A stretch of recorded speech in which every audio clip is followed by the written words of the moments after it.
Hello YouTube and welcome to a new Techsloth video. Today Google announced a new Chromecast being available in Germany. I just ordered one and then I got home and what's at my neighbor's front door, of course, my brand new test sample from Google with the new Chromecast. So I got now two, but it's really nice that I'm be able to play around with this already today.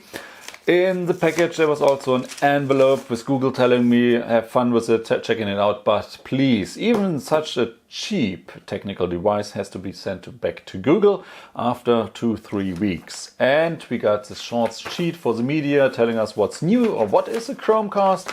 And the only thing that really new is the price is still 39 euros.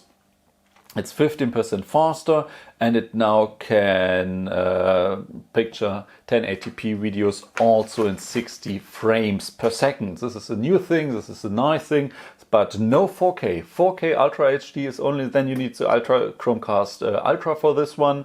But this standard Chromecast for 40 euros only can do full HD with 60 frames. Do I get some information? No. Use the Google Home app for setup. It's compatible with the Google Assistant. This is, you control it with your smartphone, with your tablet. Everywhere you see the Google Chromecast logo, you can use it.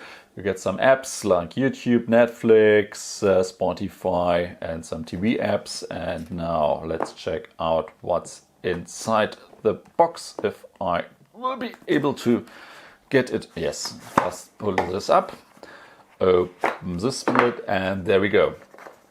The new Chromecast, this is now the 3rd generation Chromecast. It's in a matte finish, so no more glossy here, and maybe a little bit smaller than its predecessor. The HDMI cable is still fixed, built inside, so no, you can't exchange it. Still just the normal HDMI port, so you can hook it up to a TV, to a display, or to a monitor, whatsoever.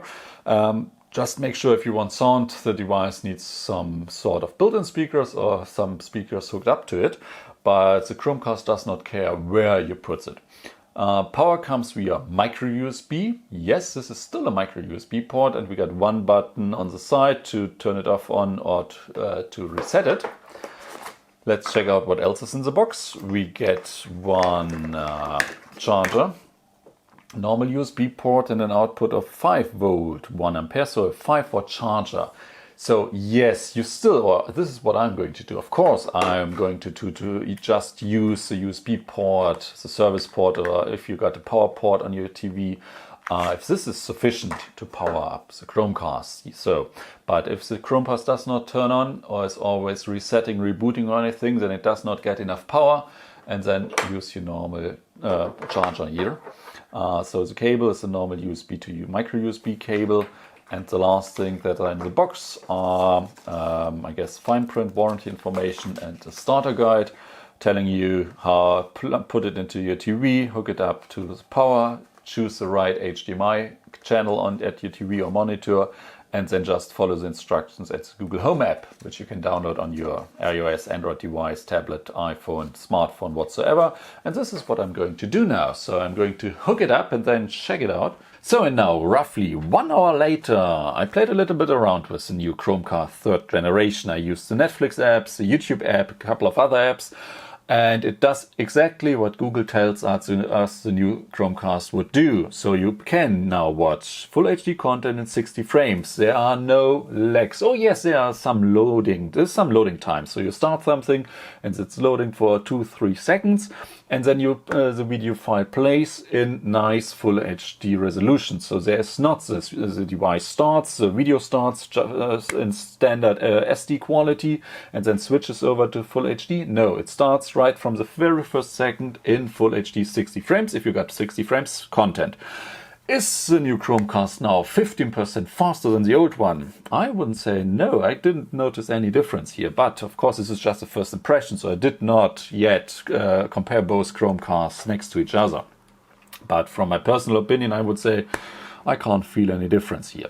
The second thing that a little bit not bothers me, because I know what this device does, it's only full HD. In my little room here, I choose 4K Ultra HD TV because I'm really close to the display. So if you're sitting far away, Full HD might be fine to you, but I personally would always prefer 4K with 30 frames over Full HD with 60 frames, but this is a personal choice here.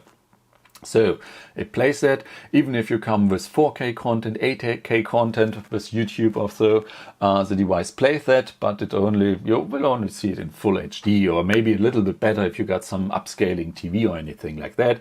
But you definitely notice the difference between this thing and if I use a native 4K app on the TV or maybe an Apple TV or anything like that.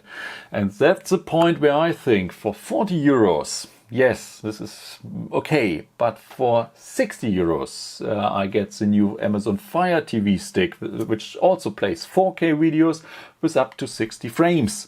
Of course, 60 to 40, this is 50% more, but this is something maybe that I would spend. So if I got the TV, and even if I'm thinking about the future, if I still would have a normal Full HD TV, maybe I want to upgrade in a couple of years, and then I may be happy if I got a 4K. But then those TVs will have 4K apps built inside, so that maybe I wouldn't use the Chromecast. And if I still want the Google Cosmos and living the Chromecast live, there's also still the Google Chromecast Ultra. This is a little already over 2 years old. Maybe there will be an update, but I don't got any information about that. What I can tell you about the new 3rd generation Chromecast, it does what Google tells us it does, and it just works. So would I buy it? I would go with the Amazon 4K stick. But this is it. Thank you guys for watching, and I'll see you all in the next video. Bye!